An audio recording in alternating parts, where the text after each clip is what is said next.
नमस्कार भक्तों, आज की कथा अहोई अष्टमी की व्रत कथा है। एक साहूकार था जिसके 7 बेटे और 7 बहुएं थीं। दिवाली से पहले कार्तिक अष्टमी को 7 बहुएं अपनी इकलौती ननद के साथ जंगल में जाकर खदान में मिट्टी खोद रही थीं। वहां स्याहू की मांद थी। मिट्टी खोदते समय ननद के हाथ से स्याहू का बच्चा मर गया। इससे स्याहू माता बहुत नाराज हो गई और बोली, मैं तेरी कोख बांधूंगी। तब ननद अपनी 7 भाभियों से बोली, तुम में से कोई अपनी कोख बंधवा लो।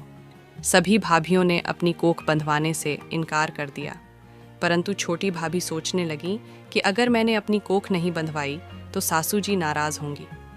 यह सोचकर ननद के बदले में छोटी भाभी ने अपनी कोख बंधवा ली। अब इसके बाद उसको जो बच्चा होता वह 7 दिन का होकर मर जाता। एक दिन पंडित को बुलाकर पूछा, मेरी संतान 7वें दिन क्यों मर जाती है? तब पंडित ने कहा, तुम सुरही गाय की सेवा करो। सुरही गाय स्याहू माता की भाईली है। वह तेरी कोख खुलवा देगी, तब तेरा बच्चा जिएगा। अब वह बहुत जल्दी उठकर चुपचाप सुरही गाय के नीचे साफ सफाई कराती। सुरही गाय ने सोचा, रोज उठकर कौन मेरी सेवा कर रहा है, सो आज देखूंगी। गौ माता खूब सवेरे उठी।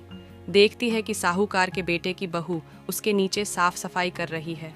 गौ माता उससे बोली, क्या मांगती है? साहूकार की बहू बोली, स्याहू माता तुम्हारी भाईली है और उसने मेरी कोख बांध रखी है, सो मेरी कोख खुलवा दो। गौ माता ने कहा, अच्छा ठीक है। अब तो गौ माता समुद्र पार साहूकार की बहू को अपनी भाईली के पास लेकर चल पड़ी। रास्ते में कड़ी धूप थी, सो वह दोनों एक पेड़ के नीचे बैठ गई। थोड़ी देर में एक सांप आया। उसी पेड़ पर गरुड़ पंखनी का एक बच्चा था। सांप उसको डसने लगा। तब साहूकार की बहू ने सांप मारकर ढाल के नीचे दबा दिया और बच्चे को बचा लिया। थोड़ी देर में गरुड़ पंखनी आई तो यहाँ खून देखकर साहूकार की बहू को चोंच मारने लगी। तब साहूकार की बहू बोली, मैंने तेरे बच्चे को नहीं मारा, बल्कि सांप तेरे बच्चे के करीब आया था। मैंने तो उससे तेरे बच्चे की रक्षा की है। यह सुनकर गरुड़ पंखनी बोली, मांग तू क्या मांगती है? वह बोली, 7 समुद्र पार स्याहू माता रहती है, हमें तू उसके पास पहुंचा दे।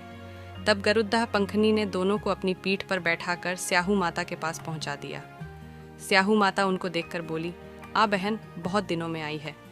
फिर कहने लगी, बहन मेरे सिर में जुएं पड़ गई हैं। तब सुरही के कहने पर साहूकार की बहू ने उसकी सारी जुएं निकाल दीं।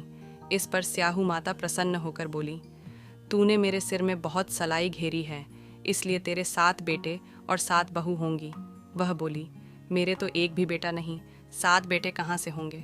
स्याहू माता बोली, वचन दिया है। तब साहूकार की बहू बोली, मेरी कोख तो तुम्हारे पास बंद पड्ढी है। यह सुन स्याहू माता बोली, तूने मुझे ठग लिया, जा तेरे घर पर तुझे 7 बहुएं मिलेंगी। तू जाकर उजमन करियो, 7 अहोई बनाकर 7 कढ़ाई करियो। वह लौट कर घर आई तो वहाँ देखा कि 7 बेटे 7 बहू बैठे हैं। वह खुश हो गई। उसने 7 अहोई बनाई, 7 उजमन किए और 7 कढ़ाई करी। शाम के समय जेठानियों आपस में कहने लगीं कि जल्दी जल्दी पूजा कर लो, कहीं छोटी बच्चों को याद करके न रोने लगे। थोड़ी देर में उन्होंने अपने बच्चों से कहा, अपनी चाची के घर जाकर देख आओ कि आज वह अभी तक रोई क्यों नहीं। बच्चों ने आकर कहा, चाची तो कुछ मांड रही है, खूब उजमन हो रहा है।